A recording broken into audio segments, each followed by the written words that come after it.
बिस्मिल्लाहिर्रहमानिर्रहीम अस्सलाम वालेकुम।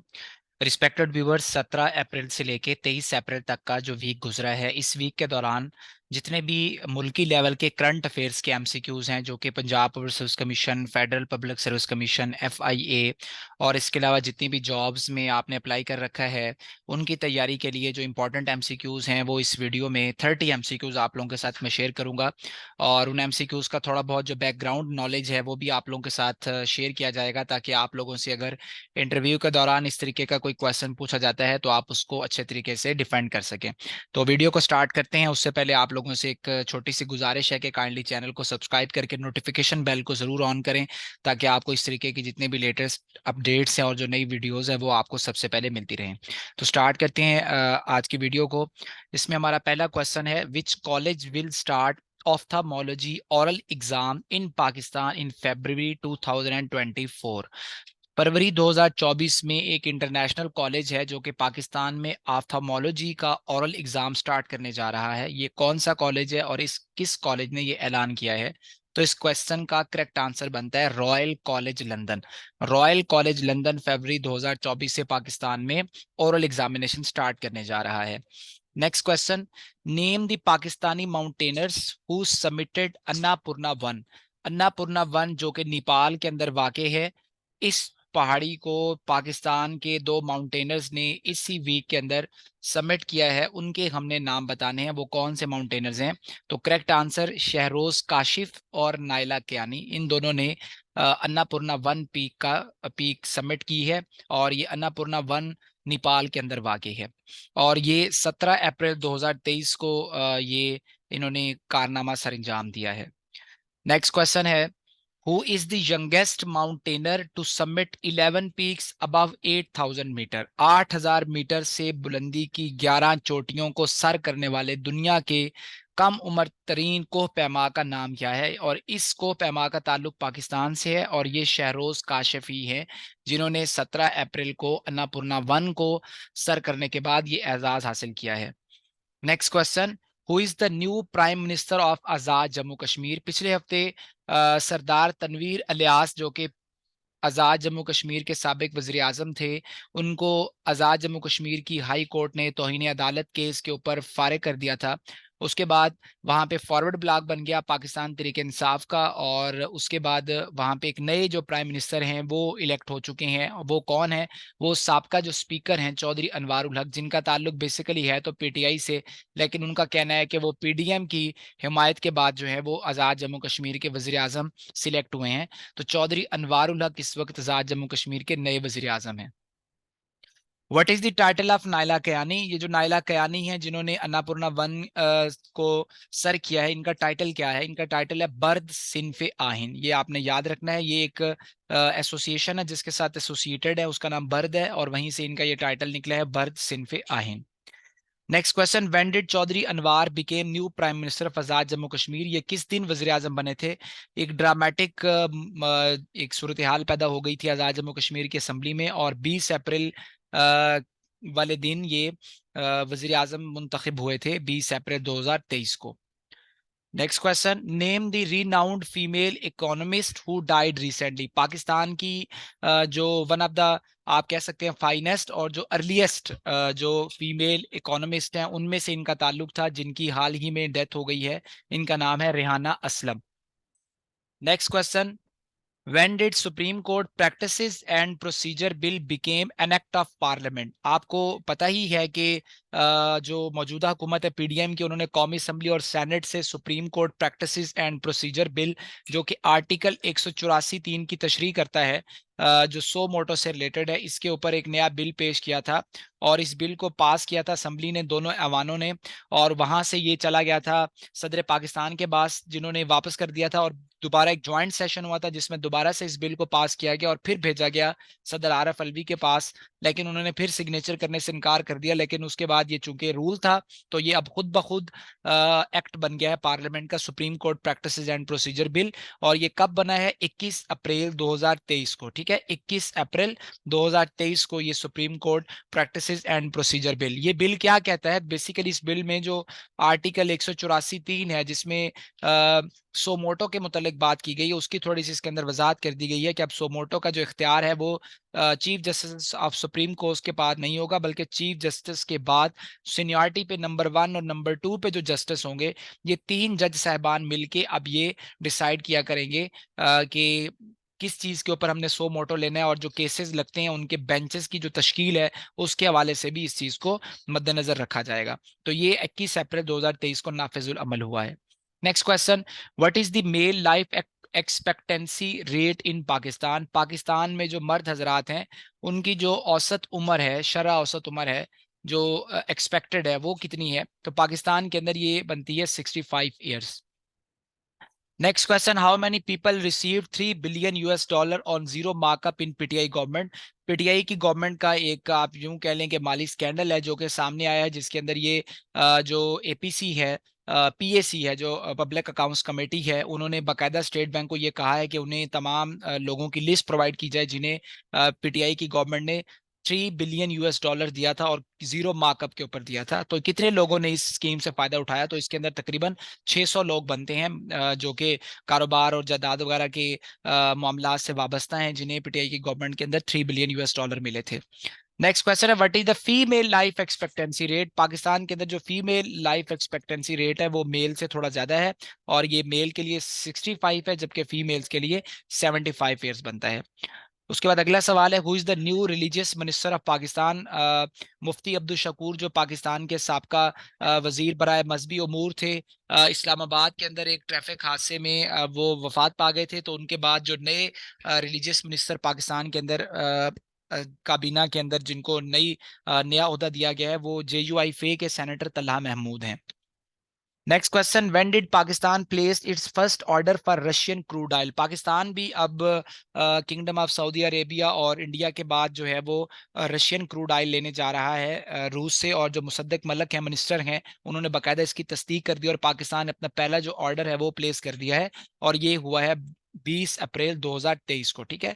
ये just crude oil Pakistan Russian खरीदेगा, इससे क्रूड ऑयल इंपोर्ट करेगा, और इससे पाकिस्तान के अंदर जो ऑयल एंड इससे रिलेटेड जो एजेंसीज हैं उन्हें फायदा होगा। Next question, which hospital perform first robotic surgery in Pakistan? Last week Pakistan के मेडिकल शोबे के अंदर एक बहुत बड़ी गुड न्यूज आई कि पाकिस्तान में पहली रोबोटिक सर्जरी परफॉर्म की गई है। ये किस अस्पताल में हुई है? ये लाहौर के अंदर एक जो state of the art hospital है, PKLI, Pakistan kidney and liver transplant institute, PKLI, वहां पे फर्स्ट रोबोटिक सर्जरी जो है ये परफॉर्म की गई है। नेक्स्ट क्वेश्चन है, which countries state owned entities? State owned entities को SOEs भी कहते हैं, इकोनॉमिक टर्म है ये। और कौन सा मुल्क है जिसकी स्टेट ओन्ड एंटिटीज इस वक्त एशिया के अंदर, साउथ एशिया के अंदर वर्स्ट परफॉर्मर है, बदतरीन परफॉर्मेंस जो है इस वक्त कौन से कंट्री की स्टेट ओन्ड एंटिटीज की है? तो वो पाकिस्तान है। Next question, according to which article parliament shall reconsider a bill in joint session if president would return it? अगर किसी बिल को सदर पाकिस्तान दोबारा भेज दे तो आइन के आर्टिकल की किस क्लॉज के तहत, किस शिक के तहत, या कौन से आर्टिकल के तहत पार्लियामेंट एक जॉइंट सेशन बुलाएगा और दोबारा से उसको रिकंसिडर करेगा उस बिल को? तो ये बनता है आर्टिकल 75 और 75 की जो शिक नंबर 2। तो 75(2) के तहत ये रिकंसिडर करना पड़ता है, और उसके बाद ही ये रिकंसिडर हुआ, और फिर supreme court practices and procedure जो बिल है वो बाद में एक्ट बन गया पार्लियामेंट का। विच province has launch mortuary ambulance service? कौन सा सूबा है जिसने मॉर्चरी एम्बुलेंस सर्विस स्टार्ट कर दी है? तो ये सिंध है।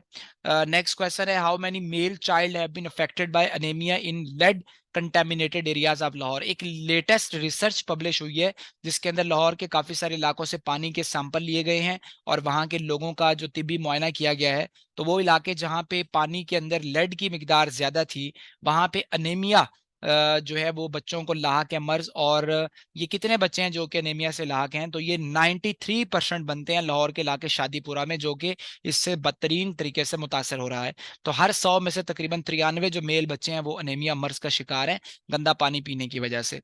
नेक्स्ट क्वेश्चन है, when did ex senator Anwar Baig died? Pakistan Peoples Party के बड़े मशहूर ये पॉलिटिशियन थे। बाद में इन्होंने पाकिस्तान मुस्लिम लीग नून ज्वाइन कर ली थी और पीएमएल ने इन्हें बेनजीर इनकम सपोर्ट प्रोग्राम जो है उसका भी ओहदा दिया था। और बाद में ये पीएमएलएन के साथ वाबस्ता रहे थे, लेकिन शुरू में ये मोहतरम जुल्फकार अली भुट्टो शहीद और उसके अलावा बेनजीर भुट्टो और अमीन फहीम के बड़े करीबी दोस्त और साथी माने जाते थे। सेनेटर अनवर बेग, उनका इंतकाल हुआ है लास्ट वीक में, 21 अप्रैल 2023 को इनका इंतकाल हुआ है। नेक्स्ट क्वेश्चन है, द पब्लिक डेप्ट of Pakistan has risen to dash percent of GDP in fiscal year 2022। माली साल 2022 में पाकिस्तान का जो पब्लिक डेप्ट है ये कितने परसेंट इंक्रीज हो चुका है जीडीपी का? तो ये तकरीबन 78% जो है वो पब्लिक डेप्ट इंक्रीज हो चुका है पाकिस्तान में फिस्कल ईयर 2022 में। Next one, according to ARC report, dash miscarriages reported in lead contaminated areas in Lahore. Lahore के जिन इलाकों में के पानी के अंदर लेड की मिकदार ज्यादा पाई गई है वहां की खवातीन में मिसकैरेजेस भी रिपोर्ट हुए हैं। तो कितने परसेंट मिसकैरेजेस रिपोर्ट हुए हैं? Approximately 44% miscarriages. और ये बहुत बड़ी तादाद है कि 100 में से तकरीबन 44 मिसकैरेजेस जो रिपोर्ट हुए हैं वो लेड कंटेमिनेटेड एरियाज जो हैं लाहौर के, जहाँ के पानी के अंदर ये नमूने मिले हैं, वहां पे ये सूरत हाल इस वक्त पाई जा रही है। Recently, Imran Khan assured that he is not against USA to US politician who was chief negotiator in US Taliban deal named। US Taliban के दरमियान जो डील हुई थी उसके जो चीफ नेगोशिएटर थे उनकी इमरान खान से एक मुलाकात हुई है, फोन के ऊपर टेलीफोनिक रब्ता हुआ है और उस रब्ते के अंदर उन्होंने इमरान खान ने बाकायदा उन्हें यकीन दहानी करवाई है कि वो या उनकी पार्टी जो है वो यूएस के अगेंस्ट नहीं है। तो उसका उनका नाम क्या है? तो वो ब्रेड शर्मेन है, जो कि चीफ नेगोशिएटर हैं यूएस तालिबान डील के, जिनको इमरान खान ने ये यकीन दहानी करवाई है। Next question, when did national centre for artificial intelligence establish in Pakistan? Pakistan में आर्टिफिशियल इंटेलिजेंस का जो नेशनल सेंटर है ये कब इस्टेब्लिश हुआ था? तो ये 2018 में इस्टेब्लिश हुआ था। In Pakistan urea prices have been surge by dash and DAP by dash. Urea खाद और डीएपी खाद की कीमतों में कितने परसेंट इजाफा हो चुका है पाकिस्तान में? तो यूरिया की प्राइसेस 45% बढ़ चुकी हैं और डीएपी की प्राइसेस जो हैं वो 10% इस मंथ के अंदर इंक्रीज हो चुकी हैं।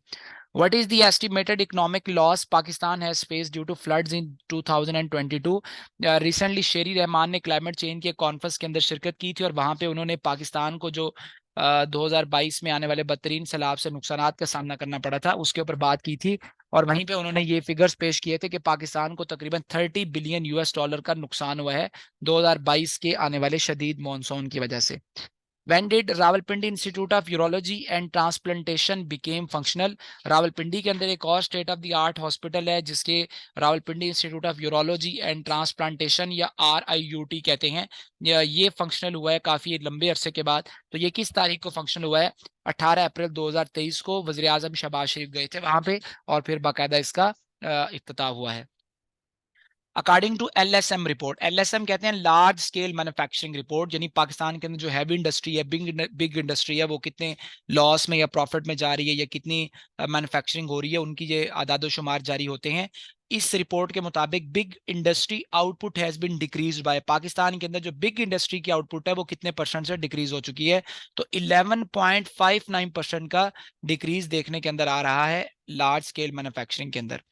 How many children are expose to acute severe malnutrition in flooded areas? 2022 के जिन इलाकों में सैलाब आया था वहां पे कितने बच्चे ऐसे हैं जो कि एक्यूट स्वेयर माल न्यूट्रिशन यानी शदीद गजाई किल्लत का शिकार हैं? तो तकरीबन 14% बच्चे ऐसे हैं जो कि शदीद गजाई, संगीन गजाई किल्लत जिसे हम कह सकते हैं उसका शिकार हैं, जबकि तकरीबन 82% से ज्यादा जो बच्चे हैं वो अमूमी तौर पर गजाई किल्लत का शिकार हैं। Name the first foreign minister of Pakistan to visit India first time since 12 years. पिछले 12 साल में कौन से वो वाहिद ऐसे फॉरेन मिनिस्टर हैं पाकिस्तान के जो कि इंडिया का विजिट करने जा रहे हैं? तो वो बिलावल जरदारी हैं जो कि 4 और 5 मई को SCO की मीटिंग होनी है गोवा के अंदर, उसके अंदर बाकायदा शिरकत करने के लिए जा रहे हैं इस साल। याद रहे कि इसी साल G20 की भी एक मीटिंग है इंडिया में जो कि वो करवाने जा रहे हैं श्रीनगर के अंदर, और इस सिस्टम में उनका G20 के अंडर Y20 का एक समिट है वो भी अगले मंथ श्रीनगर में हो रहा है। तो कि पाकिस्तान के लिए सफारती महाज के ऊपर ये दोहरा चैलेंज है कि एक तो SCO की मीटिंग के अंदर बिलावल ने जाना है और वहां जाके अपने कश्मीर के मौकफ को इस तरीके से प्रेजेंट करना है कि पाकिस्तान को फिर G20 और Y20 की जो समिट्स होनी है वहां पे भी कुछ सपोर्ट मिल सके। यहाँ ये बात भी याद रखें कि जम्मू कश्मीर के अंदर जो सियासी जमातें हैं, उन्होंने जो मुस्लिम कंट्रीज हैं जो कि इस G20 का पार्ट हैं, जैसे तुर्की है, उसके अलावा इंडोनेशिया है, और साथ साथ उन्होंने इमन के चाइना को भी ये लेटर लिखा है कि वो इसके अंदर शिरकत ना करें। ताहम इस हवाले से अभी तक किसी किस्म का जो मुस्बत जवाब है वो नहीं आया। बहरहाल ये तो आने वाली बात बताएगी। बहरहाल जो बिलावल जरदारी हैं, ये पहले पाकिस्तान के वजीर खारजा हैं जो कि इंडिया जा रहे हैं, और ये बहुत खुश आइंद है पाकिस्तान के जो है वो पड़ोसी ममालिक के साथ ताल्लुकात को लेके। उस ये हैं कुछ क्वेश्चन जो कि हमने आज की इस वीडियो के अंदर डिस्कस किए हैं। आई होप आपको वीडियो पसंद आई होगी, चीज़ें आपको समझ आई होंगी। वीडियो को लाइक कीजिएगा और इसके अलावा चैनल भी सब्सक्राइब करें, और वीडियो को लाइक करने के बाद दूसरों के साथ शेयर भी कर दिया करें। इंशाल्लाह करंट अफेयर्स की जो वीडियोस हैं वो आप लोगों के साथ ऐसे ही शेयर होती रहेंगी। अल्लाह हाफिज़।